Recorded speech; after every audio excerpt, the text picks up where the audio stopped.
Lideramos el camino de la opinión pública y buscamos que la cultura del debate alcance consensos y soluciones a los problemas de nuestro país.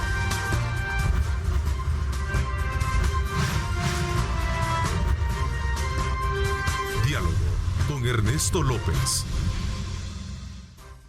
¿Qué tal, amigos? ¿Cómo están? Qué placer enorme saludarles a ustedes. Bienvenidos una vez más a una edición de su programa Diálogo 21, y como siempre nos sentimos muy contentos de estar con ustedes a esta hora de la mañana, después de informarse, estar desde luego muy enterados de lo que ocurre en nuestro país y el mundo entero.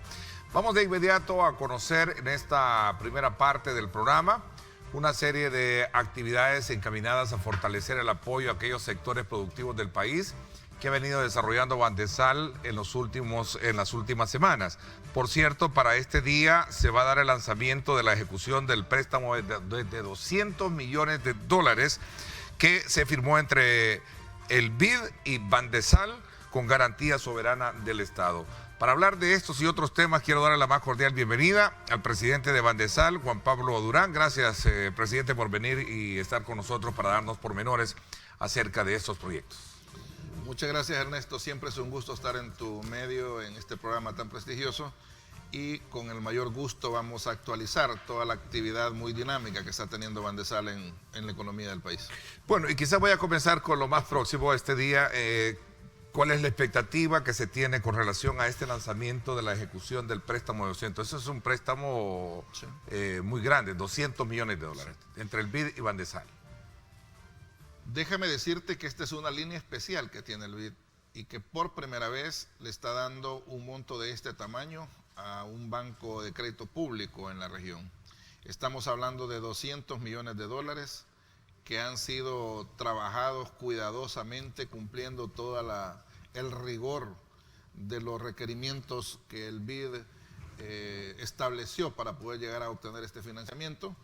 Se sufrió todo un calvario en el proceso de ratificación y aprobación, pero gracias a la nueva Asamblea Legislativa logramos desentrampar y ratificar un crédito que al fin y al cabo no es de ninguna manera deuda para el Estado, sino que es una plena responsabilidad de Bandesal, que tiene suficiente solvencia financiera para poder atender este endeudamiento. Esos 200 millones han sido captados para seguir respaldando a las MIPYMES. Recordemos que Bandesal está en la recta final de Firempresa, que a lo mejor en algún momento te actualizo cómo va la ejecución de Firempresa, pero una vez termine esos fondos temporales, que son en condiciones muy especiales, nosotros seguimos nuestra actividad tanto en primer como en segundo piso. En segundo piso es cuando lo canalizamos a través de las demás instituciones financieras, y en primer piso es cuando directamente entregamos los financiamientos nosotros a los empresarios. Este crédito ha sido captado para canalizarse en segundo piso, pero tenemos una enorme bendición porque lo hemos captado en muy buenas condiciones.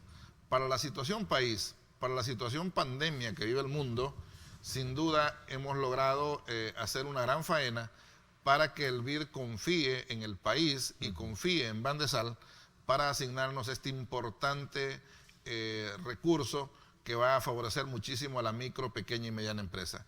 El crédito viene claramente delimitado, Ernesto. Viene para apoyar a la micro, pequeña y mediana empresa. La gran bendición es que se va a poder atender casi todos los destinos, porque cuando ya hablamos de que se va a poder apoyar capital de trabajo y formación de capital, estás hablando en términos más prácticos casi de todos los destinos posibles a los que los empresarios necesitan que los podamos apoyar con estos financiamientos.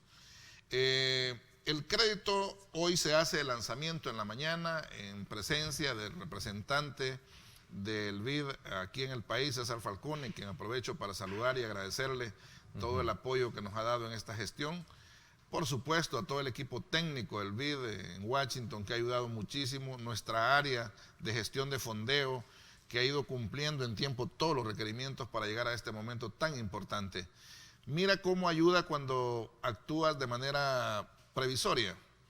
Desde que estábamos iniciando la pandemia sabíamos que íbamos a necesitar recursos y nos llegan en el mejor momento, justo cuando nuestros sectores productivos están recuperándose, volviendo a la normalidad, tratando inclusive de superar y mejorar las condiciones que tenían antes de la pandemia, en un momento en que el Producto Interno Bruto de El Salvador está sorprendiendo al mundo, creciendo con proyecciones ya de un 9%, nos viene de perla estos 200 millones, porque se van a canalizar, imagínate que nos van a permitir inclusive poder redescontar créditos que ya han sido colocados en pandemia. Bueno, y también un poco en consonancia también con el tema del voto de confianza a la gestión de desarrollo que se está haciendo con todos estos proyectos con los cuales se han colocado estos dineros. Creo que es un factor importante viéndolo desde esa óptica, ¿no? Para que tengas una idea, el crédito más grande que se había captado cuando éramos segundo piso, que en teoría era un banco más cómodo porque todo se canalizaba a través de segundo piso, era de 100 millones. Hoy nos están dando 200 millones. Es un crédito en una línea especial para instituciones de crédito público que el BID le llama CLIT. Nosotros vamos a tener la ventaja que hasta vamos a poder hacer unos redescuentos de créditos ya colocados a sectores productivos en los últimos meses con las instituciones financieras. Ellas van a poder redescontar y nosotros canalizar eso para desembolsarlo con fondos ya de este crédito. Eso es buenísimo porque entonces mejora liquidez en las instituciones financieras y siguen colocando nuevamente ese dinero. En la medida que el dinero rota es que la economía se dinamiza y genera grandes resultados en lo que es productos, servicios y todo lo demás. Las condiciones han sido muy favorables para los momentos en que estamos viviendo. Nosotros nos habíamos propuesto algo que parecía difícil y que mi equipo técnico me decía, presidente, va a ser difícil que lo logremos, y era captar dinero a menos del 3%. Esa era una apuesta que teníamos y que debíamos de lograrlo, porque si no, no logramos el gran propósito de ser sumamente competitivos, pero además de impactar positivamente a los sectores positivos, a los sectores productivos, al darle créditos en las mejores condiciones. Pues déjame decirte que lo hemos logrado. Ok, y este préstamo de 200 millones de dólares que va a ser colocado a través de la banca de segundo piso para la MIPYME, ¿con qué condiciones llega en términos? Perfecto. Primero, a largo plazo. Podemos colocar créditos desde corto, mediano o largo plazo. Vamos a entender corto plazo hasta 3 años, 5 años. Mediano plazo hasta 7, 8 años. Largo plazo 10, 15 años. Lo vamos a describir de esa manera para que la población entienda. Vamos a poder coberturar todo eso. O sea, dependiendo del rubro, dependiendo del destino, así es el plazo que se te da. Si tú vas a comprar un activo fijo y eso es formación de capital, por supuesto que te vamos a dar un plazo más largo. Pero si tú lo que quieres nada más es capital de trabajo para rotar el dinero, pues el plazo va a ser más corto, porque se entiende que lo vas a recuperar mucho más rápido. Entonces, dependiendo del destino que tú vas a utilizar el dinero, así es la condición en la que se te va a dar. Nosotros estamos también poniendo nuestro aporte en el sentido de tratar de ser lo más austeros en la intermediación, buscando de que a las IFIs les llegue este dinero en óptimas condiciones. Y estamos pidiendo muy insistentemente a nuestros aliados estratégicos, las IFIs, que también midan el apetito de rentabilidad con estos fondos, que hagamos país en este momento, que si bien es cierto entendemos que tienen que coberturar todos los costos y gastos y algo de rentabilidad, pero que no sea el dinero al que le carguen una intermediación tan elevada que al final vayamos a perder el efecto que queremos generar en nuestros sectores productivos al trasladarles una tasa demasiado elevada. Entonces, eso no lo podemos regular, vivimos en un país de libre mercado, pero sí lo tratamos de liderar. Hoy, por ejemplo, en la reunión justamente vamos a conversar eso con las IFIs que hemos convocado. Las estamos animando a que traslademos rápidamente estos dineros a los sectores que están con mucho entusiasmo invirtiendo en el país. Déjame decirte, Ernesto, que hemos entrado a una dinámica muy positiva. Hay un gran entusiasmo, hay un gran interés de invertir en El Salvador. Tanto de hermanos en el exterior que tienen recursos y que están viniendo al país, por supuesto, empresarios nacionales que se han visto muy incentivados con apoyos de Firempresa, con apoyo de nuevos proyectos que están implementando, así como inversionistas extranjeros que están permanentemente consultándonos las condiciones competitivas del país. Si logramos consolidar esta ruta que estamos iniciando, sin duda el crecimiento económico del país se va a convertir en sostenible. Está excelente que crezcamos muy bien este año, pero luego tenemos que buscarle la sostenibilidad con un porcentaje que nos permita ir acrecentando nuestro Producto Interno Bruto y toda la cadena de valor que esto genera. Este es un elemento importante que menciona en este caso del acuerdo que se tiene para lograr colocar este dinero a través de segundo piso, la banca de segundo piso, porque ha sido una naturaleza histórica que cuando el dinero pasa a manos de otro sector para ser colocado en el mercado, obviamente los términos, a lo mejor de aquellos acuerdos alcanzados primarios, no le llegan a la persona que se tiene que beneficiar. Sí. Interesante que se va a cuidar el hecho de que las tasas de interés no sean altas y que no vaya a haber algo, digamos, tan engorroso para que esto verdaderamente tenga un impacto. Fíjate, Ernesto, que ahí la diferencia entre el Bandesal de antes y el Bandesal de hoy es que ahora tratamos de ejercer cierto grado de liderazgo en esto. Yo creo que las cosas se pueden hacer por decreto o se pueden hacer por liderazgo. Y en este caso tenemos que recurrir a la opción del liderazgo, porque no podemos regular nada por decreto. Okay. Sería atentar contra nuestro sistema de derecho. O sea, no se sabe qué porcentaje de mercado o el mercado pero sí desde Bandesal vamos a saber qué bancos están haciendo mejor uso en términos de la intermediación que van a estar cobrando. Y en función de eso sí nosotros tenemos la opción de abrir o cerrar o reducir cupos en función de quién está apostándole más a colocar este dinero en mejores condiciones. Por eso tenemos una gran cantidad de opciones. Son 63 instituciones las que tenemos como aliadas estratégicas. Entonces tenemos alternativas donde ir viendo quiénes son los que están más comprometidos en apoyar el sector que en nuestro gobierno se ha puesto de moda, que es micro, pequeña y mediana empresa. Ahora, ¿por qué hago énfasis de esto? Porque desde luego, la expectativa es muy grande. Bueno, viene más plata para poder colocarla en el mercado. Lo importante es que esta plata sea al estilo, y ya vamos a hablar del caso de Firempresa, que tiene unas condiciones diferentes a las que podríamos tenerla. Pero ya vamos a hablar de eso. Pero regresemos un poco porque esta mañana, sin duda alguna, muchos empresarios están, digamos, a la expectativa de ver cómo pueden tener acceso a un crédito con esta cantidad con estas condiciones y bajo esta lógica de ser inyectados en el mercado, ¿no? Bueno. Recordar algunas cosas. Este dinero particularmente trae algunas condiciones específicas. Por ejemplo, llega hasta las MIPYMES y el BID estima que la MIPYME llega hasta $1.750.000. O sea, ese es el monto máximo que vamos a dar con esta línea de crédito.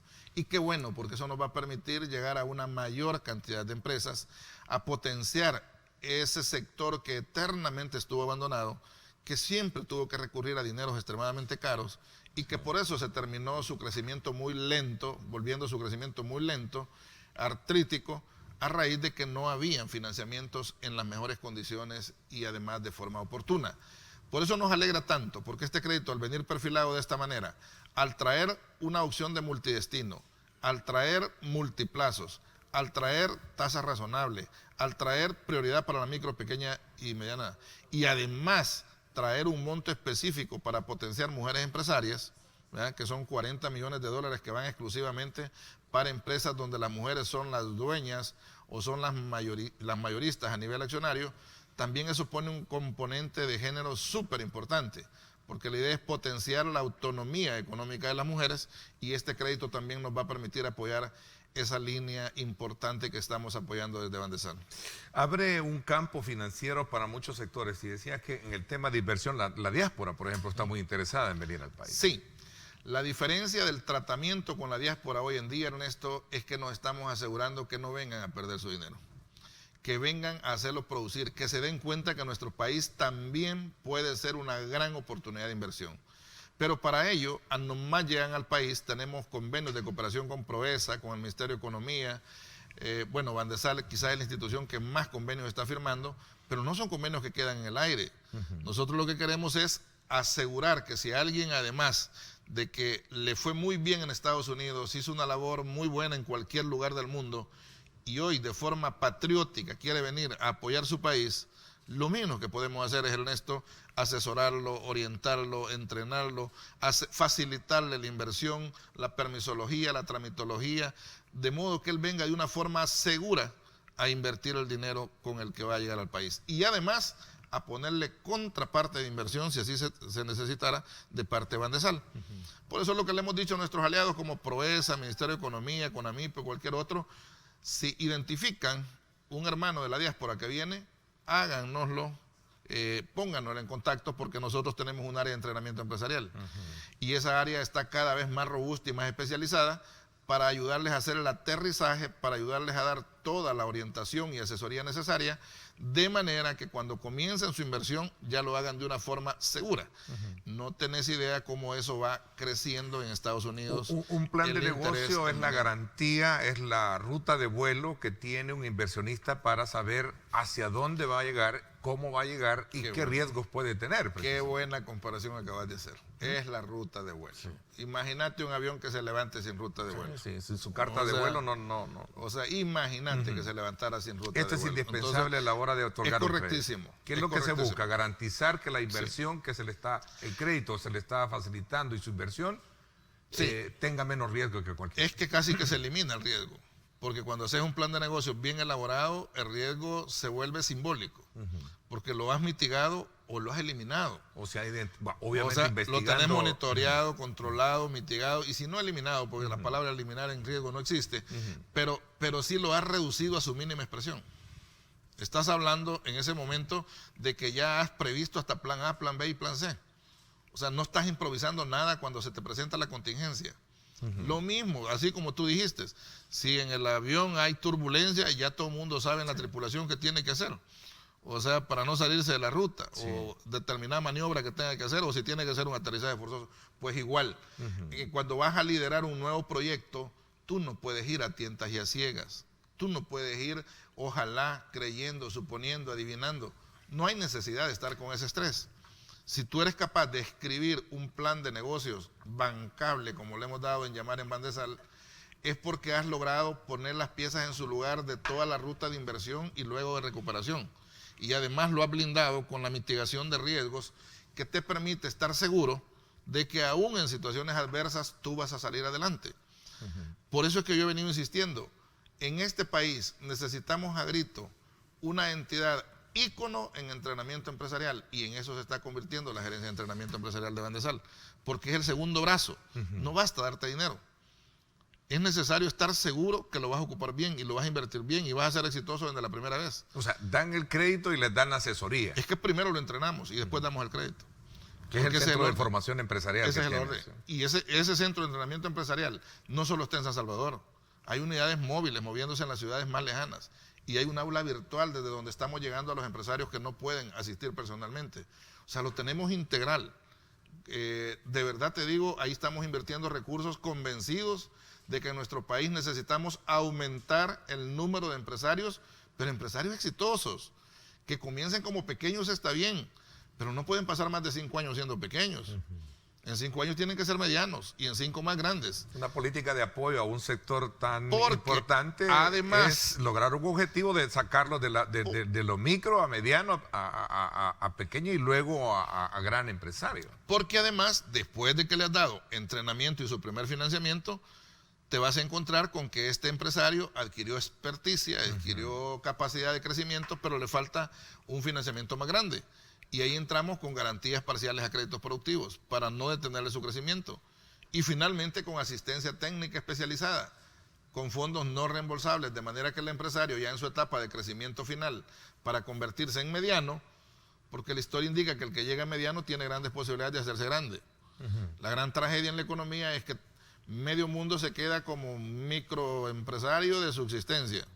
Y ahí lo que va sumando son cientos de miles que se conformaron con tener un pequeño negocio, pero sin una ruta, sin una visión, sin un apoyo, sin una asesoría, sin un entrenamiento que les permita esa cadena evolutiva. Una pregunta que no podemos invisibilizarla, porque sé que para muchos empresarios va a caer como anillo al dedo. ¿Qué pasa con aquellos empresarios que quieren seguir en su apuesta por el sostenimiento y la sustentabilidad de su empresa, el tema de empleo, pero que han tenido problemas a raíz de la pandemia, que quieras o no, obviamente nos ha golpeado, pero que hemos sabido salir, ser resilientes en esto y salir adelante?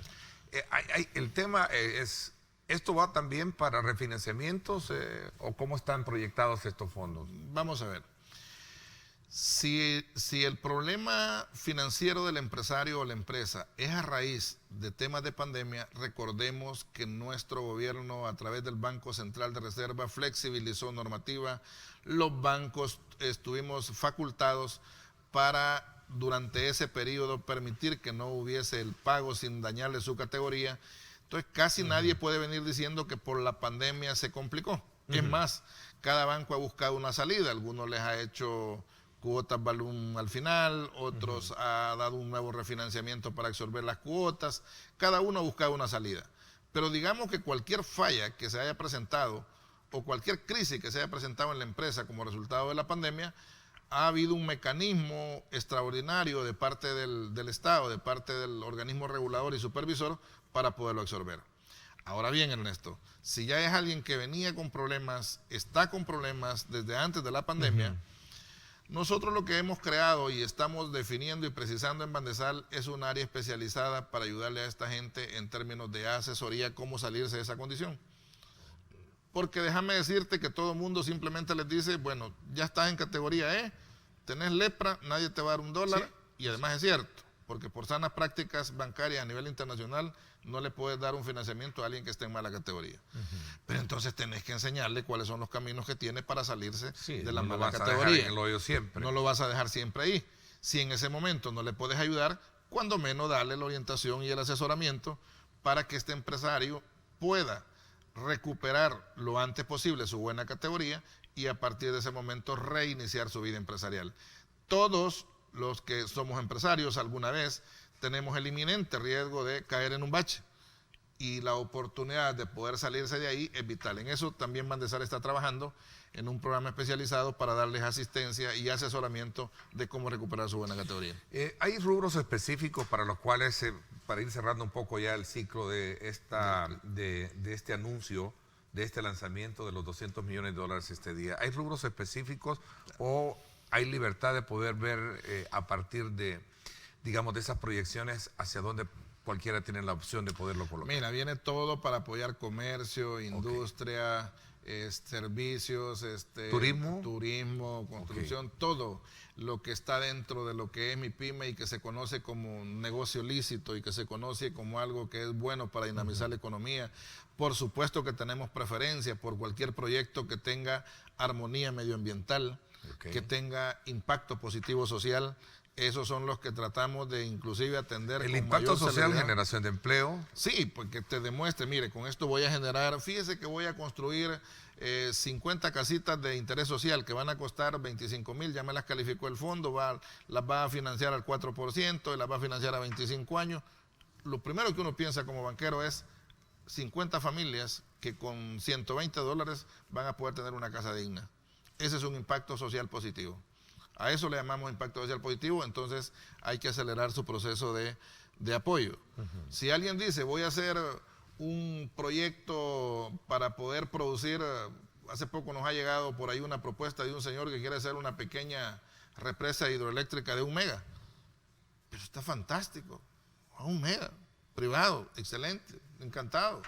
O sea, cosas así que tienen impacto medioambiental positivo también son prioritarios. Sin embargo, respaldamos todo lo demás, que aunque tal vez no sea tan amigable, tampoco daña el medio ambiente, porque tenemos una unidad ambiental en el banco muy robusta, muy fuerte, y jamás vamos a dar $1 que atente contra el medio ambiente en el país. A ver, en el tema de los empleos, la experiencia que ha traído, y ahora pasamos a ver el tema de Finempresa, que ya está, por cierto, entiendo ya en su fase de cierre. Sí. ¿Cuál es la experiencia que se ha obtenido? Espectacular. Yo creo que la Finempresa será recordado como un instrumento de bendición para miles y miles de salvadoreños, tal como lo dijimos hace un año con el presidente de la República en esa cadena. Ya hemos alcanzado el 91.1 de ejecución. Estamos en plena recta final, esperando que en los próximos 30 días Finempresa sea historia. Déjame decirte que ya el sector formal ha recibido en crédito 320 millones y en subsidio 62.1 millones de dólares, lo cual es una cantidad superior a los 380 millones de dólares que ha recibido el sector formal de nuestra economía a través de Finempresa. Pero también el sector informal no se puede quejar. Le hemos inyectado 140 millones de dólares a más de 27.500 empresas a nivel nacional, en condiciones soñadas de Finempresa. Recordemos que esto de verdad Si hubiéramos grabado todo lo que ha pasado en nuestras agencias, había para conmover a toda la población de ver toda la buena obra que se está haciendo con todo ello. Estamos, Ernesto, en un momento clave en el que Firempresa sigue canalizando los últimos recursos. Ya solo tenemos alrededor de 6 millones para el sector informal. Estamos hablando que tenemos alrededor de 35 para el sector formal, donde están incluidos algunos millones que van para colegios privados y universidades, que en este momento estamos procesando varios créditos de ese sector, pero que todo apunta que nosotros esperamos estar terminando ahí como entre el 15 y el 30 de noviembre, poder culminar Firempresa, poder presentarle al país una medición de impacto, hasta dónde hemos llegado. Es sorprendente, hemos llegado a todo el territorio nacional, no es solo San Salvador, hemos llegado a todos los rubros económicos, hemos llegado a todos los tamaños de empresa, hemos llegado a todos los destinos posibles, porque en la medida que fuimos ejecutando este fideicomiso, lo fuimos adaptando y adecuando a las necesidades de los empresarios. Te recordás que al inicio solo era capital de trabajo, después se le puso formación de capital, se aumentaron los montos máximos, se fue afinando en la medida que se fue ejecutando el fideicomiso.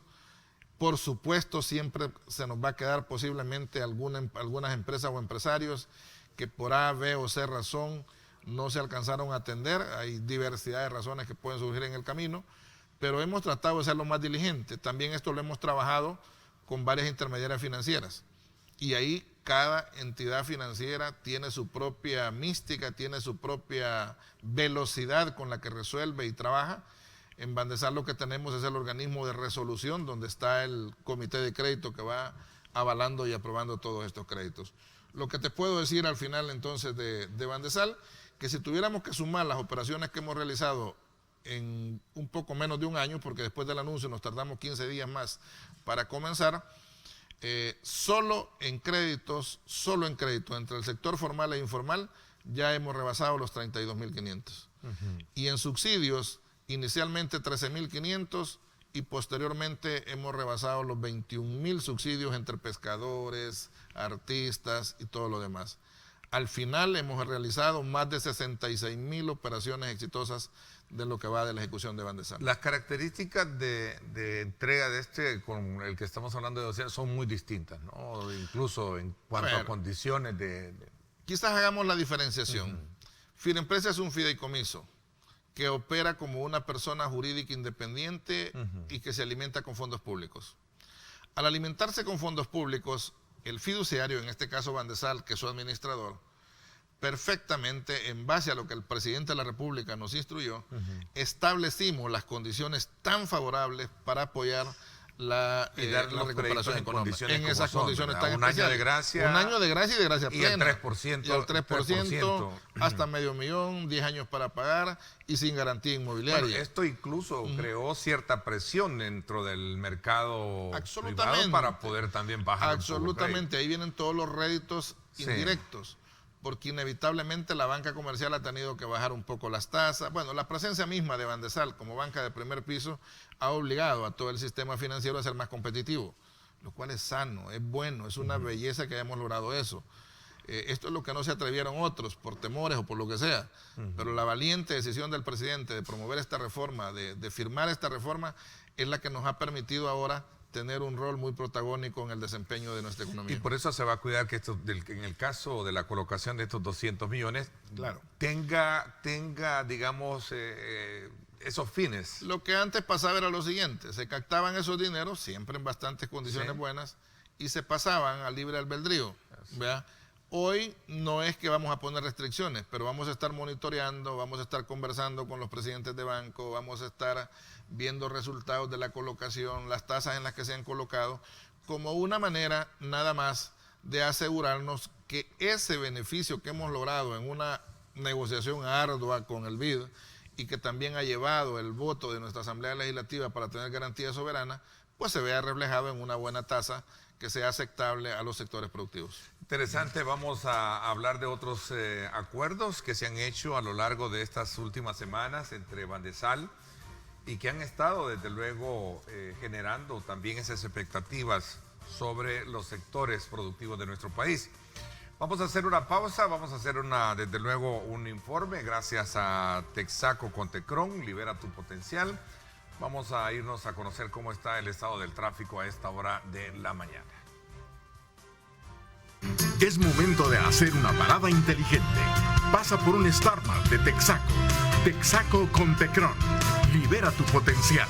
Presenta.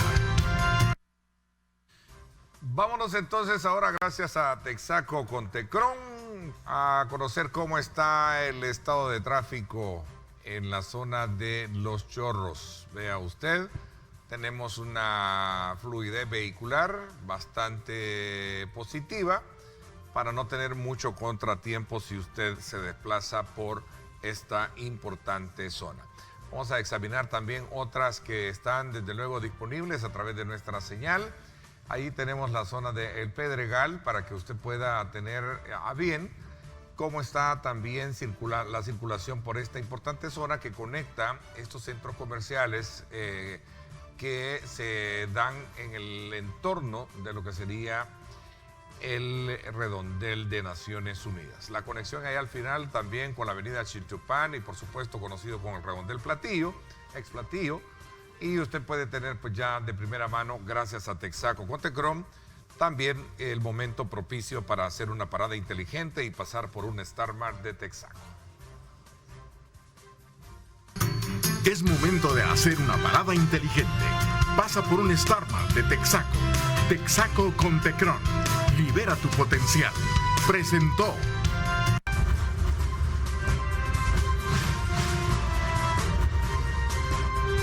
Diálogo con Ernesto López. Bueno, gracias nuevamente por estar con nosotros a esta hora de la mañana. Me gustaría de alguna manera también invitarlos a ustedes, como siempre, costumbre, poder interactuar, poder darles la oportunidad de formular todas las preguntas pertinentes que puedan determinar, desde luego, aspectos que vengan a fortalecer el análisis que estamos haciendo esta mañana con relación al apoyo que está dando Bandesal precisamente a los diferentes sectores. Pero antes de poder hablar acerca de las últimas actividades, me gustaría, en son de una aclaración, hemos conocido una información que Bandesal niega información sobre compras de Bitcoin y cuentas de los depósitos, presidente. Las cosas se pueden decir de una o de otra forma, y cuando quieres falsearla, busca la forma de decirlo de manera equivocada. No estamos negando nada, Ernesto, estamos cumpliendo la ley. Nosotros somos un banco, que nuestras operaciones de banca y nuestros fideicomisos tienen, por supuesto, el sigilo bancario. Es tan sencillo como eso. Que no lo sepan los que han pedido la información me parece un absurdo. La noticia debería de ser: Bandesal cumple su ley, porque eso es lo que estamos haciendo, cumpliéndola. Ahora, nosotros tenemos instancias supervisoras, tenemos una superintendencia, tenemos una corte de cuentas, tenemos todas las instancias legales que en un momento dado requieran información, está ahí. Si algo no le falta a Bandesal es la absoluta y total transparencia. Tú has visto cómo manejamos inclusive en nuestro sitio web toda la información del mundo. Pero la forma maliciosa en la que se ha pretendido mandar un informe como si estuviéramos negando algo que podemos o tenemos obligación de entregar, no es cierto, absolutamente falso. Nada más nos estamos apegando a un artículo claro y contundente de nuestra ley, que tanto el manejo de créditos como el manejo fiduciario tenemos que hacerlo bajo el secreto bancario. Ok, no es que exista de alguna manera una negación por... No estamos negando, estamos cumpliendo la ley. Por eso decía, se puede decir de dos formas. Si tú lo quieres decir con ganas de generar un falso comentario, se niega información. Como si fuera una información pública, si todas las operaciones financieras en el mundo están cubiertas por ese manto de secreto bancario, que no es que no se puedan conocer, claro, pero por la instancia supervisora. Para eso hay una instancia supervisora que puede perfectamente en su momento pedir la información y en ese momento está disponible, pero a la instancia supervisora. No podemos hacerlo públicamente porque estamos hablando de manejos financieros y obviamente eso nos da la ley la obligación de resguardar eso. Si algo identifica la gestión bancaria a nivel mundial, no solo en El Salvador, es eso. Tú tienes que estar seguro que tus operaciones están protegidas. Entonces es natural de que un banco tenga que protegerlo. Así que quiero decir, deberían de ser más correctos y decir, Bandesal, en base a su ley, no nos pudo acceder a esta información que deseábamos. Eso fuera más correcto.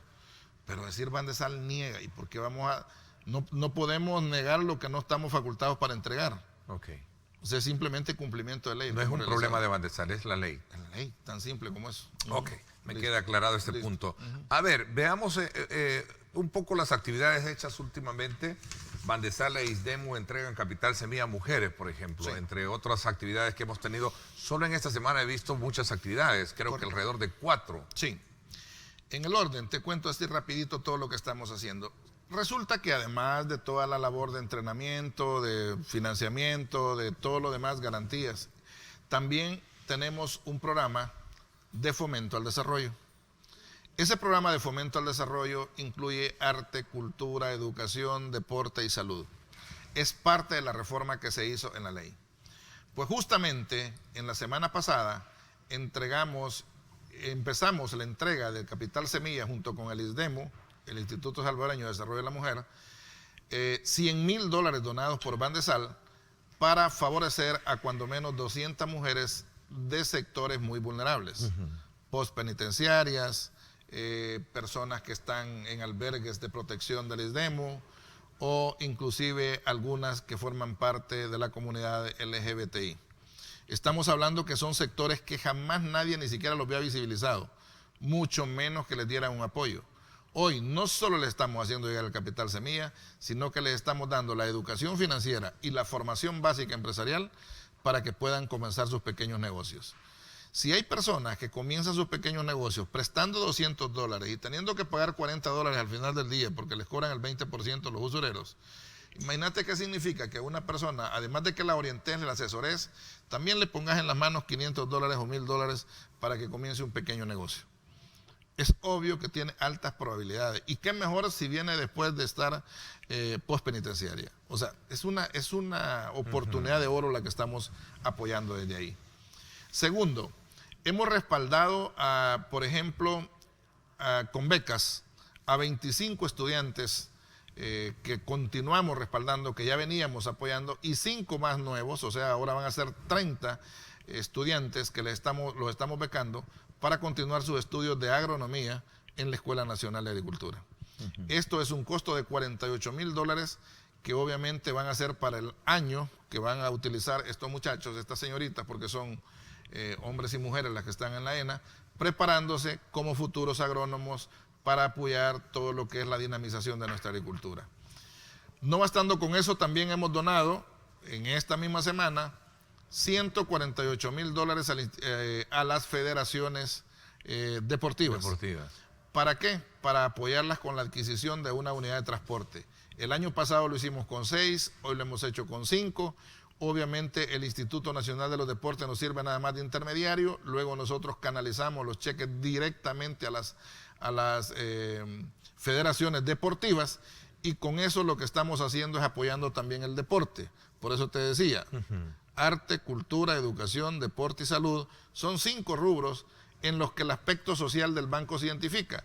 Nuestra gran labor como banca de desarrollo, Ernesto, no solo es apoyar la parte económica, sino también la parte social. Y apoyamos la parte social cuando impactamos cualquiera de estos 5 aspectos que he hablado. Cuando damos becas, estamos apoyando la educación. Cuando apoyamos federaciones que están en condiciones realmente críticas a nivel económico, también estamos respaldando el deporte. Cuando apoyamos otro tipo de actividades, nos conectamos con arte, con cultura, con deporte. Esa es la labor social que también una banca de desarrollo tiene que realizar.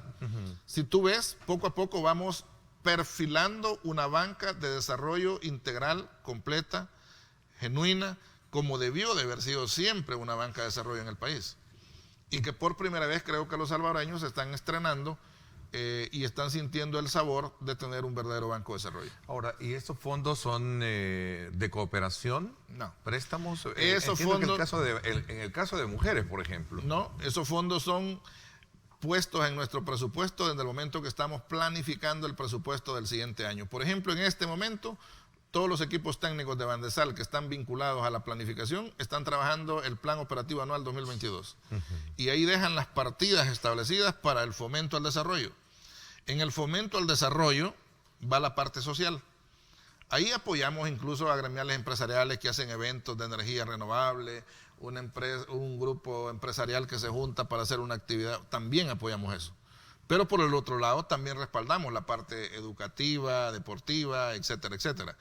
Para eso ya establecemos los montos que vamos a donar, no improvisamos nada. Es dinero propio de Bandesal que sale de sus, digamos que de sus propios ingresos, y que al final nuestra fortaleza financiera nos permite disponer de estos recursos para seguir apoyando a los sectores sociales del país. A ver, me llamó la atención también un reciente, la firma de un crédito por 35 millones de dólares con fondos OPEP, sí, de la Organización de Países Exportadores de Petróleo. Sí. ¿Ah? Déjame contarte que ese sí viene en primer piso para las MIPYMES, estamos encantados porque ese dinero viene directamente. También ¿Y cómo se logra eso? Mira, el tema de la OPEP. Tenemos una dirección de gestión de fondeo y una gerencia de fondeo buscando dinero hasta abajo de las piedras, ¿verdad? Y ahí nos encontramos con la OPEP, la Organización de Países Exportadores de Petróleo, con un fondo que ellos utilizan para impactar las economías de países en crecimiento económico. Y bueno, después de un arduo trabajo, uniendo los esfuerzos entre el gerente de fondeo y la directora de fondeo, logramos la concreción de ese importante contrato de crédito. Encantados, es la primera vez que Bandesal va a tener este nuevo fondeador, así como también es primera vez que tenemos al Banco Europeo de Inversiones, que prontamente vamos a lanzar esos 40 millones que también hemos captado, y que igualmente van para las MIPYMES y que nos van a seguir ayudando a continuar este proceso de potenciación que estamos dando en un momento clave de nuestra economía. A ver, ¿cómo se está logrando medir los impactos? Y esto tiene que ver un poco con los temas anteriores. ¿Cómo se está logrando medir el impacto que esto está teniendo? Hablábamos de que sí, el país crece a una tasa proyectada del 9%, pero hablemos de empleo, hablemos de cómo se está dinamizando la economía a partir de toda la ejecución de todos estos proyectos. Hemos creado recientemente dentro de la Dirección de Planificación y Desarrollo Institucional del banco, que lidera la licenciada Yanira Cruz, una unidad que hemos denominado Unidad de Análisis y Estadísticas Institucionales. Porque obviamente vamos a trabajar de la mano con el Ministerio de Economía, que tiene una dirección de censos, y por supuesto un Banco Central de Reserva, que pasa haciendo la medición del comportamiento económico del país, a efecto de ir teniendo información certera de todo el impacto positivo que estamos teniendo con nuestra actividad financiera de Bandesal. Claro está que pronto vamos a tener los primeros resultados, ya esa unidad está operando. Es increíble la cantidad de información que nos ha quedado como resultado de Firempresa. Podemos saber perfectamente el tamaño, cómo se están comportando a partir de los financiamientos, cómo se están generando los nuevos empleos, cómo se va aumentando la cantidad de servicios y productos que produce el país y qué es lo que realmente mueve su Producto Interno Bruto, sus exportaciones, etcétera. Entonces, la idea es que no vamos a hacer solo un trabajo por hacerlo, sino que también queremos tener muy pronto la capacidad de tener en tiempo real los resultados que se van obteniendo como impacto positivo de toda esta actividad. Bueno, y aprovecho también felicitar a la licenciada Yanira Cruz, ¿verdad?, por haber estado o por haber sido nominada también dentro del grupo de mujeres líderes, ¿verdad?, por parte de la Asociación Salvadoreña de Industriales ASI. Bien merecido. Yanira juega un papel clave en la labor de Bandesal, trabaja muy fuerte, es una lideresa pura que tiene mucha actividad en el impulso que le hemos dado a Bandesal, y creo que la ASI ha descubierto ese liderazgo y ese talento, y me alegra que la haya incorporado en ese foro tan honorable. Así es, el foro Mujeres Líderes, Protagonistas del Futuro. Así que un saludo muy especial. Bueno, interesante abrir esta mañana el programa con buenas noticias. Ahí tenemos ya, y vamos a estar muy a la expectativa de lo que va a ser el evento más tarde. Se hace el lanzamiento de de la ejecución del préstamo de $200 millones que se firmó entre el BID, Bandesal, con la garantía soberana del Estado. Y la cereza del pastel, los bancos de desarrollo de Argentina nos han pedido un intercambio, gremiales empresariales, 3 universidades tienen interés en intercambio de lo que estamos haciendo acá. Inclusive, con un convenio con una ONG argentina, vamos a entrenar a los primeros 30 empresarios argentinos. Así es que, gracias Ernesto, un cordial saludo de veras a toda la población. Bendiciones a todos. Gracias Juan Pablo, y felicidades precisamente por todo ese trabajo que desarrollan a través de Bandesal. y que sin duda alguna se ve reflejado con el trabajo de inversión que muchos están haciendo con todos los préstamos y las facilidades que se están generando. Gracias por habernos acompañado. Vámonos a la pausa. Cuando regresemos vamos a hacer un análisis político de país. Nos acompaña el doctor René Portillo Cuadra en la segunda parte del programa. Él es el jefe de fracción del Partido Arena. Así es que estará con nosotros también haciendo una valoración política de país, entre otros temas. Así es que vamos desde luego, desde ya, a invitarlos a ustedes a que me acompañen. Recuerden, vámonos también a conocer cómo está el estado de tráfico a esta hora, gracias a Econopar y Valvoline, patrocinadores oficiales de La Selecta. No vamos a tener miedo. En un partido, si vos crees en vos mismo, te metes en la mente que vas a pelear por todo. Hagámoslo por nuestro país. Econoparts y Valvoline, patrocinadores oficiales de la Selección Nacional, presenta. Entonces, a conocer cómo está el tráfico por el sector del oriente de la capital hasta lo que significa el Boulevard del Ejército. Vea usted la carga vehicular, que es normal encontrarla al ingreso hacia la capital, no así hacia el oriente, a esta hora de la mañana, como lo puede apreciar en esta imagen, gracias a Valvoline. Recuerde usted, nuestro acelerador no se detiene, nos entregamos con toda potencia para llegar a ese destino que nos hemos trazado y con el que todos los salvadoreños soñamos. Econopar y Valvoline, patrocinadores oficiales de La Selecta. Vamos a conocer otra imagen a esta hora.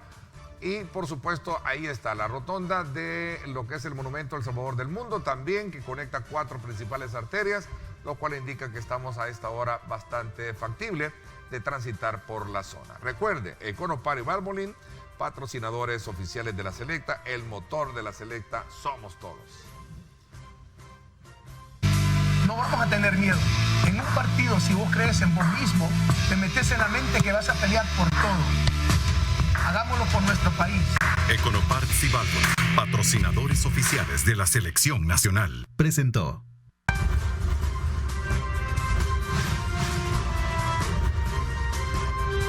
Diálogo con Ernesto López. Bueno, nuevamente gracias a usted por estar con nosotros a esta hora de la mañana. Vamos a la segunda parte del programa para conversar sobre cómo está el país desde la perspectiva, viéndolo la fracción del Partido Arena, en la voz de su jefe, el doctor René Portillo Cuadra, a quien le quiero dar la más cordial bienvenida. Gracias por acompañarnos, doctor. Qué gusto tenerlo en el programa. Muchas gracias, Ernesto. Buenos días. Muchas gracias por la invitación al Grupo Megavisión y desde luego siempre es un gusto estar contigo en el programa. A ver, son muchos los acontecimientos que obviamente pasan en el país y voy a comenzar primeramente conociendo sus impresiones con relación a esta marcha, segunda que se llevó a cabo el pasado domingo. Sin lugar a dudas es una marcha sin precedentes. Teníamos décadas, diría yo, de que no se observaba una cantidad de gente en las calles. Al final, con diferentes objetivos, unos estaban marchando en pro del agua potable, otros por las pensiones, otros por la no reelección, otros por la inseguridad ciudadana, otros por los atropellos al Estado de Derecho y en general más de 30 cuadras de personas marchamos este domingo justamente por una serie de situaciones que están ocurriendo. Pero al margen de la marcha, que desde luego es un hecho sin precedentes, yo creo que la noticia fundamental de este domingo no fue la marcha. La noticia fundamental de este domingo fue los miles de salvadoreños que no los dejaron ingresar a San Salvador, la Policía Nacional Civil y la Fuerza Armada. Teníamos décadas de no ver este atropello por parte de la Policía Nacional Civil, en donde se observan agentes policiales quitando las llaves de los autobuses, microbuses, de vehículos particulares, de personas que se transportaban para venir a la marcha, en una franca arbitrariedad y abuso a la ley. No existe ninguna disposición legal en el ordenamiento jurídico que le faculte a un policía o a un soldado quitarle las llaves del vehículo a una persona por el hecho a dónde se dirige. Eso teníamos décadas de no verlo. Eso fue parte de un pasado que el país vivió en la época del militarismo, que nos llevó a una confrontación armada entre hermanos. y que este tipo de actitudes y atropellos de la policía y la Fuerza Armada reviven esos episodios que creímos que ya estaban en el pasado. Entonces, creo que esa es la verdadera ¿Cuántas noticia. unidades más o menos se calcula fueron retenidas? Nosotros hemos tenido información que habían 21 puntos, 21 retenes en todo alrededor de San Salvador, del área metropolitana de San Salvador. Estimamos más o menos de que alrededor de entre 60 y 70 buses que venían de diferentes puntos del país no lograron ingresar. Algunas de ellas, de las personas, tuvieron que caminar kilómetros para poder, digamos, llegar a la concentración que era en la plaza. Entonces, esa es la verdadera noticia, más allá del tema del número de personas que participamos, es este hecho sin precedentes que viola totalmente derechos fundamentales de la gente que se quería expresar en contra de todo lo que está pasando en el país.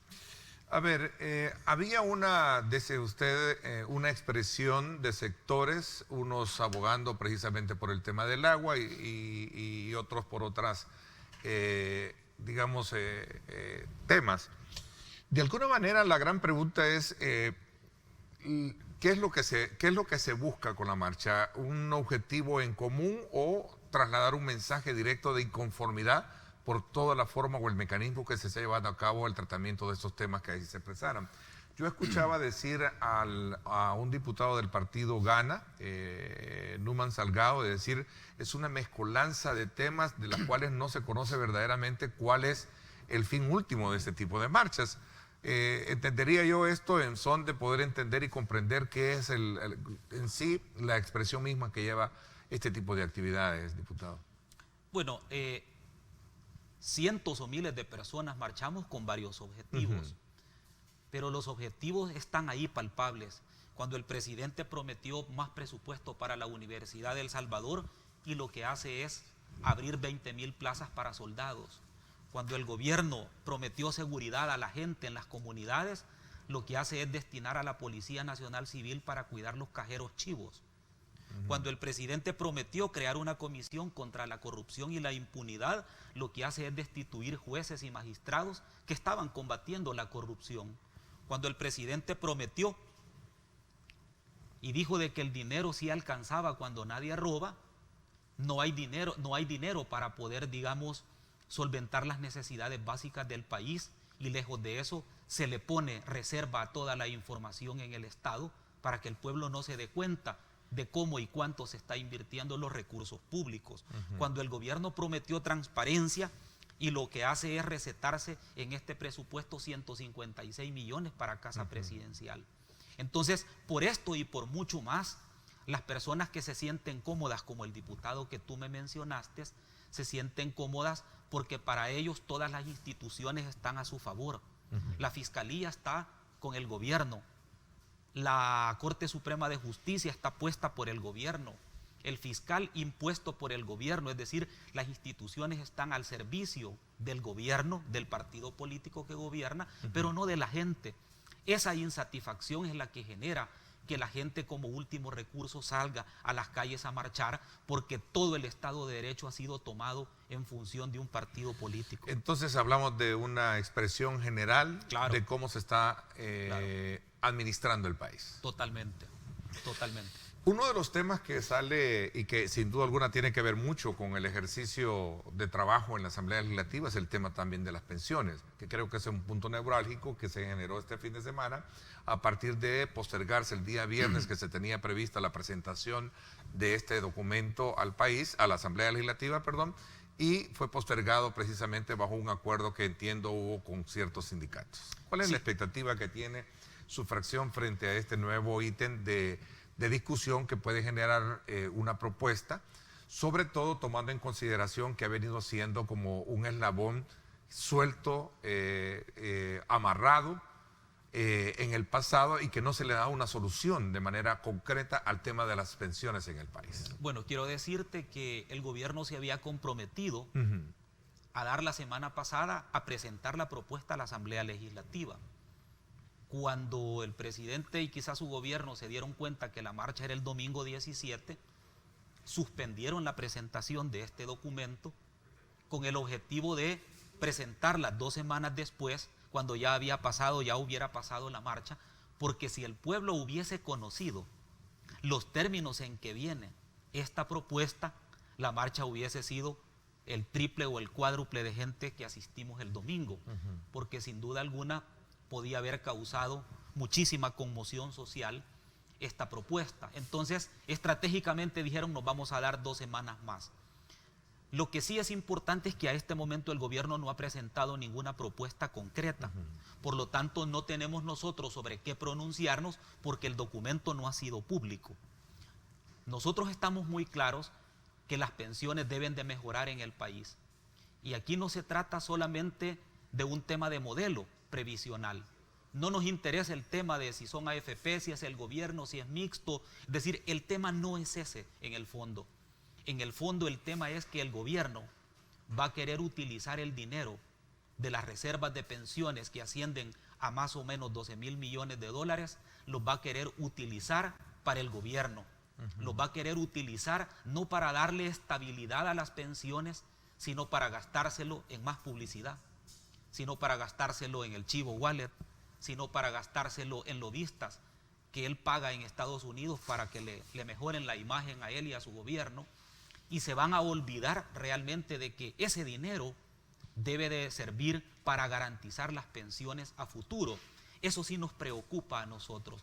El tema del modelo creo que es discutible y puede ser repensado en función de darle estabilidad, pero el fondo de este tema es que ante el no préstamo o la negación de préstamos de organismos financieros internacionales al gobierno por las señales que está dando en contra del Estado de Derecho, la separación de poderes y los derechos humanos, entonces la única gaveta que encuentran abierta para meter la mano es el tema de las pensiones. Ok, entonces eso es lo que ustedes ven alrededor de esta propuesta. ¿No ven realmente que pueda haber una salvedad del gran problema de fondo que históricamente ha tenido? Es que propuesta hasta este ¿Ustedes han momento hecho no hay. ¿Arena tiene alguna propuesta en específica para decirle al país, creemos que este puede ser uno de los mejores mecanismos para poder darle llamémosle, ese valor que verdaderamente debe de tener una pensión para que alguien pueda retirarse, no con el llanto como es hoy en día, sino más bien satisfecho que sus últimos días de vejez los va a pasar muy bien? Nosotros vamos a esperar que el gobierno presente la propuesta. Okay. Y sobre esa propuesta nosotros vamos a hacer contrapropuestas de un modelo sostenible y equitativo que le garantice a la gente que el dinero que ha ahorrado con sacrificio por años va a ser utilizada para su pensión y no para gastos del gobierno. Ese es uno de los puntos que nosotros esperamos y es la razón principal por la cual yo creo que quien le debe explicaciones de cómo va a implementar esto es el gobierno a la gente, porque al final de lo que se trata no es simplemente de utilizar este dinero, sino que se trata de meterle la mano a la bolsa a la gente. Y yo creo que ese es el principal reto que nosotros tenemos como oposición, el de velar por la estabilidad de las pensiones y sobre todo porque hayan mejores pensiones, porque el mercado laboral se abra, porque el tema de mejorar la pensión tiene que ver con 2 cosas, con el mercado laboral y con los montos de salarios que se pagan en el país. En ese sentido, no se puede esperar que alguien tenga una pensión de $700 y su salario es de 400. Es decir, no se puede esperar que una persona tenga el 100% de su pensión si solamente ha laborado 3 años consecutivos en su vida. Entonces, lo que se necesita es garantizar que haya una apertura en el mercado de trabajo, más empleo y que se paguen mejores salarios para que las cotizaciones sean mayores. A ver, porque para nadie es un secreto saber que este es un problema urgente que resolver en el país. Y por eso yo hacía la reflexión de que ha venido año con año haciéndose, digamos, postergándose la discusión y en algunos casos haciendo ciertas modificaciones que más allá de beneficios, daños les han causado por los gobiernos anteriores. En el país hay temas urgentes como el tema de las pensiones que tienen décadas de estar rezagados, como es el tema del agua potable. Por ejemplo, en el presupuesto general de la Nación del año pasado y de este año, y también en el del 2022, no se establece ninguna prioridad de inversión para mejorar el otorgamiento de agua potable, por ejemplo. Eso es tan importante también como las hablemos pensiones. de eso cuando regresemos para que nos ampliemos. Voy a hacer una pausa y vamos a seguir en el curso de estos temas que sin duda alguna están vigentes en las discusiones de país y por supuesto también en el seno legislativo. Vamos a la pausa, 7:33, gracias por estar con nosotros.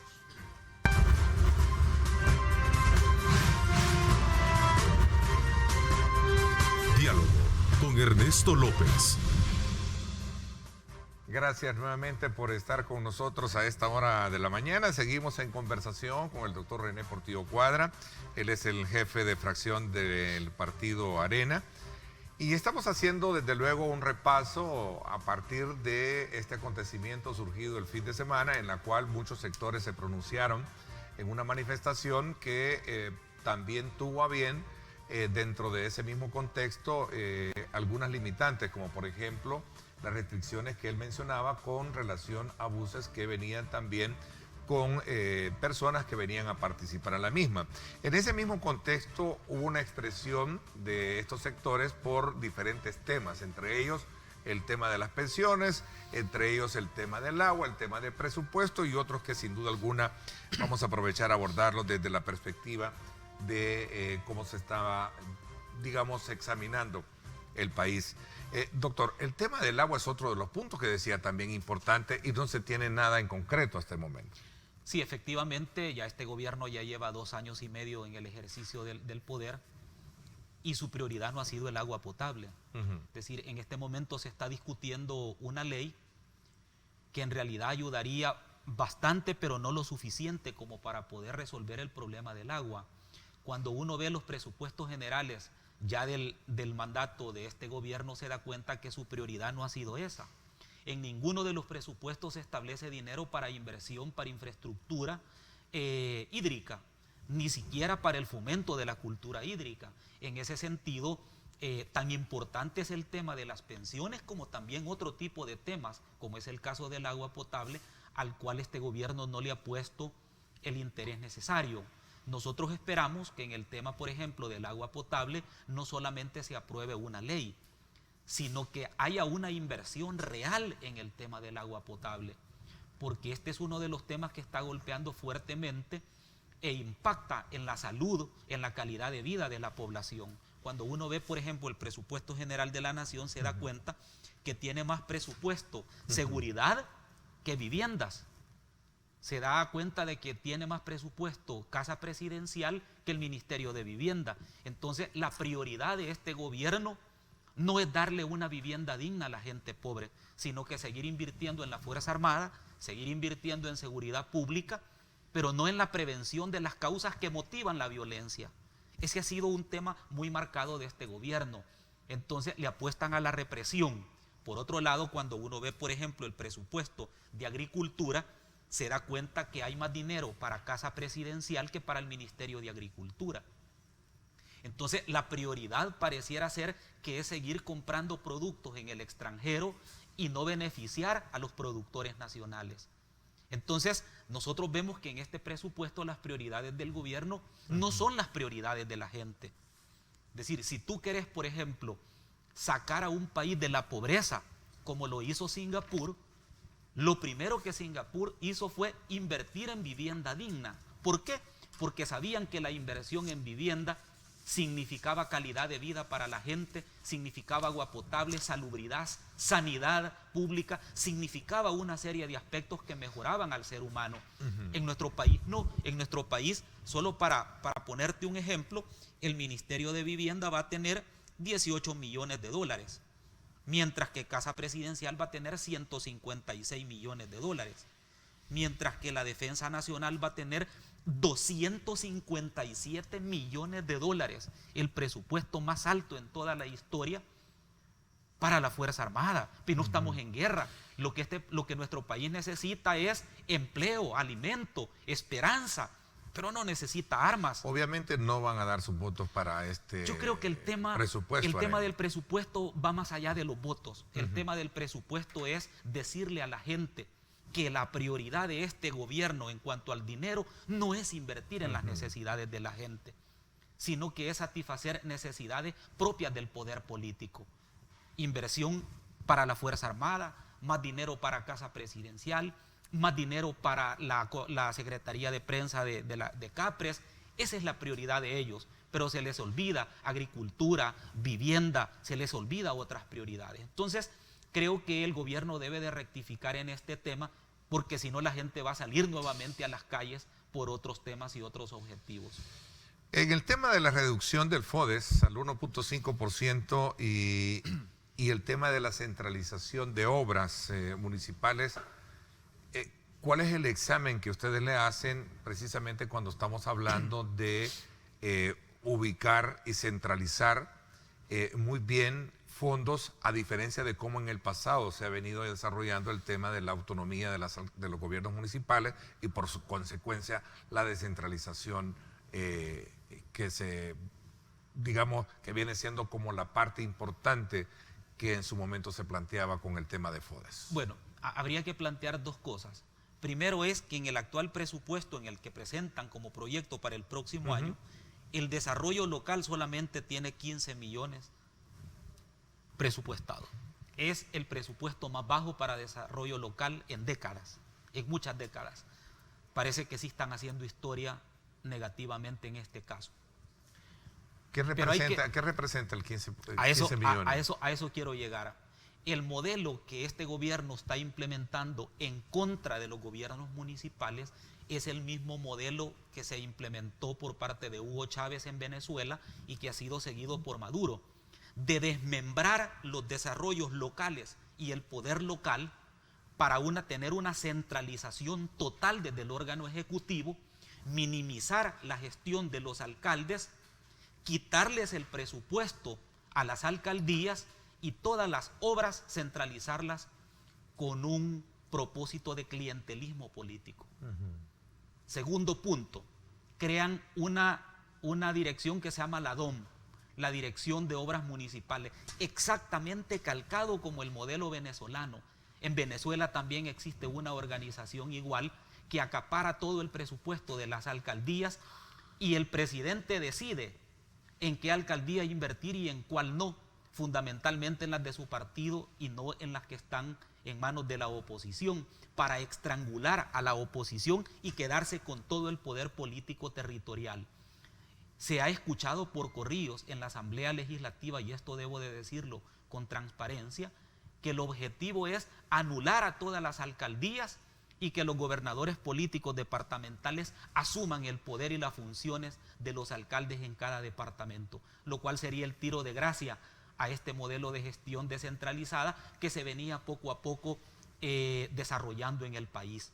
Entonces hemos visto con preocupación cómo se está centralizando exactamente como el modelo venezolano. Me imagino que es porque las asesoras y asesores que tiene Casa Presidencial son venezolanos y son admiradores de este sistema chavista de Nicolás Maduro. Entonces, me imagino que están copiando ese modelo de centralización para ahogar a las alcaldías.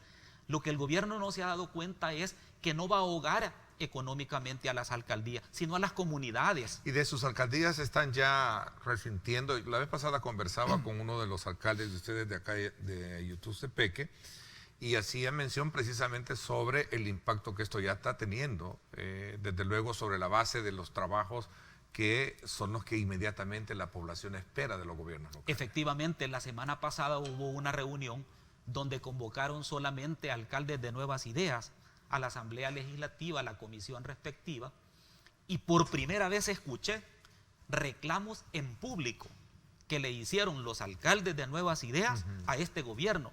Fue un reclamo en público diciéndole por qué ni siquiera tenemos facultades para poner un túmulo, por qué no tenemos facultades para poner o para retirar un portón en una colonia, por qué nos quieren quitar los microbuses que hacen viajes en la noche y que lleva a la gente que trabaja de San Salvador a nuestros municipios. ¿Por qué nos quieren quitar el dinero para las gestiones municipales? Es decir, por primera vez sentí que hubo una fricción fuerte entre los alcaldes. ¿Por qué? Porque los alcaldes, aún siendo de Nuevas Ideas, se dan cuenta que a ellos les van a reclamar a sus oficinas las comunidades porque no hay inversión para caminos, para escuelas, para agua potable. Ya no hay dinero en las alcaldías. Entonces, lo que estamos viendo es cómo estas políticas antidescentralizadoras se le están revirtiendo al gobierno incluso sus propios alcaldes reclamándoles porque no les apoyan económicamente. ¿No ha habido ninguna especie de, digamos, de diálogo para poder cambiar un poco esta lógica que a ciencia vista pues está siendo diferente a como en el pasado los gobiernos locales tenían los fondos disponibles con la designación que se les daba a través del FODES? No hay. Lo que pasa es decir, que, digo, para los partidos como el que usted representa, no así ya los del oficialismo que fueron llamados a la Asamblea Legislativa. Lo que pasa es que las mesas de diálogo instaladas con ese propósito han sido desmanteladas por este gobierno. Okay. El caso, por ejemplo, de Comures, el caso de ISDEM. Es decir, este tipo de instituciones creadas precisamente para buscar los consensos están siendo desmanteladas por el gobierno por el modelo centralizador. Pero por otro lado, tanto los diputados del partido oficial como el gobierno creen que al haber tenido la mayoría absoluta en la asamblea y tener el presidente sentado ahí de su partido, les da el poder total para hacer lo que quieran. No han logrado entender que una cosa es gobernabilidad y otra cosa es legitimidad. Es decir, la legitimidad no depende del número de votos que la oposición tiene, sino de la capacidad de a quién representa y cómo representa. En este momento ellos dijeron, miren, la oposición es un 3%, no dialoguemos con ellos. Pero en marchas como el domingo se dan cuenta que no es un 3%, pero no han logrado entender de que hay que sentarse, hacer un diálogo sincero, no para dictarle al gobierno lo que tiene que hacer, sino para darle viabilidad al país. Por cierto, este es uno de los temas por los cuales los organismos financieros internacionales no le quieren prestar al país, porque no existe un diálogo social que permita gobernabilidad en el país. Ok, voy a hacer la pausa. Cuando regresemos, aprovecho su presencia también para hablar de otros temas importantes que tienen que ver con la nueva instauración de autoridades dentro del partido. Hubo hoy en septiembre una asamblea, se esperaba elección, pero entiendo que se hicieron modificaciones que podrían permitir para los próximos días llevar a cabo una sesión extraordinaria que les permita elegir nuevas autoridades. ¿Cómo está Arena? ¿Cómo se está, desde luego, teniendo esa, digamos, estructura de trabajo territorial? Quisiera conocer un poco, aprovechando su presencia. Vamos a la pausa, 7:48 minutos.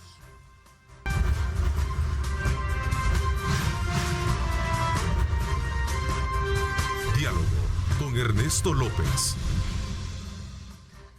Bueno, gracias. Vamos a aprovechar estos minutos para conocer, desde luego, en el contexto de lo que se llevó a cabo, su Asamblea General de septiembre, que por estatutos al partido le corresponde llevarla a cabo, en la que se esperaba la elección de su nueva, digamos, junta directiva, sus nuevas autoridades. No se llevó a cabo, se hicieron ciertas reformas.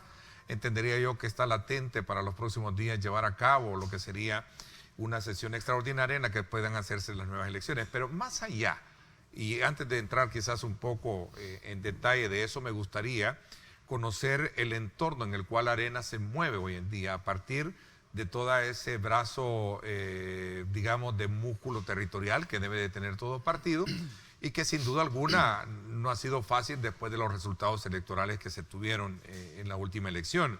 Aunado a eso, en este contexto también se dieron muchas renuncias, algunas renuncias de algunos militantes, incluso de diputados, y a la cual salieron al paso también algunos exalcaldes, como por ejemplo Juan Pablo Álvarez, que dijo, si no cambiamos estrategia, si no volvemos a conectar con la población, creo que en lugar de sumar vamos a desaparecer. ¿Cómo se examina esta situación, la renuncia que tuvo en ese contexto, doctor Cuadra?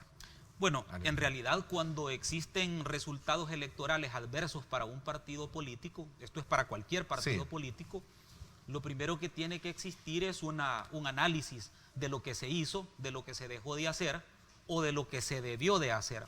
Y por lo general, los partidos se renuevan constantemente en función de planificar estrategias que demandan los contextos actuales y futuros. El resultado electoral para nosotros fue adverso, no obstante, seguimos siendo la segunda fuerza política del país, tanto en alcaldes como en diputados. pero es necesario que en el partido haya un recambio, haya una reconversión de cara al contexto que nos reta en este momento. En ese sentido, como tú muy bien lo dijiste, en el mes de septiembre tuvimos una asamblea general que sirvió para modificar los estatutos, para abrir las posibilidades de reestructuración del partido, y en los próximos días la Comisión Electoral Nacional del partido será quien convoque a elecciones para poder complementar los cargos que han sido, digamos, depuestos en el Consejo Ejecutivo Nacional, con el propósito de tener íntegra la dirigencia del partido y empezar a trabajar territorialmente. Es obvio de que tiene que haber un replanteamiento del partido de cara al electorado, sobre todo porque un partido de 40 años de existencia tiene que tener una renovación constante. Nosotros somos de los partidos de derecha, de centro derecha, que más ha sobrevivido a las hecatombes políticas en la historia de América Latina. Somos un partido referente en América Latina como parte de esta derecha, de este centro derecha, al cual nos vamos a reconvertir en función precisamente de evitar. Hace 40 años nacimos como partido en contra del comunismo. Ahora es en contra de un populismo centralizador del poder político y antidemocrático que reta a las actuales y futuras generaciones del país, y eso es arena, un vehículo para poder recomponer el sistema democrático de nuestro país, pero obviamente que las renuncias se dan en un momento en el que, si hay personas que se sienten insatisfechas, si hay personas que consideran que no están, digamos, sus propósitos en función del partido y viceversa, y deciden retirarse, enhorabuena. ¿Cuál es el examen que le hacen de manera concreta a esa salida y particularmente del ex jefe de fracción Carlos Reyes, por ejemplo? Fíjate que para nosotros el tema de las renuncias es parte del respeto que nosotros le tenemos a nuestros colegas. A ver, pero hay un síntoma, sí, quizás esa pregunta habría que hacérselos a ellos. Querer invisibilizar. Porque son ellos los que han renunciado. Nosotros por nuestra parte lo que hemos dicho es: respetamos la decisión de nuestros colegas diputados que renunciaron. Son ellos los que tienen que dar las explicaciones del por qué renunciaron, y nosotros lo que hacemos es que respetamos esta decisión. Para nosotros este tema de las renuncias no es un tema relevante, sinceramente. Para nosotros los temas relevantes están en la organización del partido, en la refundación del partido, y yo creo que ellos son los que tienen que dar las explicaciones del por qué se retiraron. Vayamos a esa última fase, y en honor al tiempo, ¿qué perfil debe de tener esa nueva autoridad que llegue? Interesante. Ese es uno de los temas importantes. Para nosotros el perfil de la dirigencia en este momento deben de ser personas mayoritariamente jóvenes, no necesariamente toda la dirigencia debe ser joven, pero mayoritariamente joven. Deben de ser personas que no estén señalados por actos de corrupción, deben ser personas que no tengan procesos pendientes en instituciones. Nosotros debemos de generar credibilidad, y la única forma de generarla es a través de personas que lleguen a una dirigencia producto de una carrera política en la juventud del partido. La mayoría, si no es que todos, los que van a integrar la dirigencia deben de cumplir ese perfil de ser personas que vengan de la dirigencia de nuestro partido y de la juventud. No tener un pasado reprochable, con el propósito de generar credibilidad en la población. ¿Juventud? Por supuesto que sí, eso es fundamental para nosotros. Ahora le toca a los jóvenes de Arena retomar las grandes decisiones del partido para enrumbar a nuestro instituto político. Interesante, el tiempo se me fue. Quiero agradecerle el que me haya acompañado, doctor Cuadra, y como siempre, estar atento a las invitaciones para hacer, desde luego, el complemento de los análisis que en esta plataforma de opinión periodística tenemos siempre todas las mañanas. Así que muchísimas gracias por habernos acompañado. Muchísimas gracias, Ernesto, y desde luego muchas gracias al Grupo Megavisión por la invitación. Gracias. Vamos desde luego a despedirnos, como siempre, agradeciendo de ustedes esa fiel sintonía en nuestro programa. Les invitamos a que continúe con nuestra programación. A propósito, hoy se conmemora el Día Mundial contra el Cáncer, ¿verdad? Así es que hagamos momentos importantes de reflexión en cuanto a aquellos mecanismos de chequeo médico que necesitamos, a tener una vida saludable, a hacer mucho ejercicio, a evitar el estrés y por supuesto a comer saludable. Así es que creo que son factores importantes. Gracias, pásenla bien y como siempre recuerden lo más importante, amar a Dios sobre todas las cosas. Lideramos el camino de la opinión pública y buscamos que la cultura del debate alcance consensos y soluciones a los problemas de nuestro país.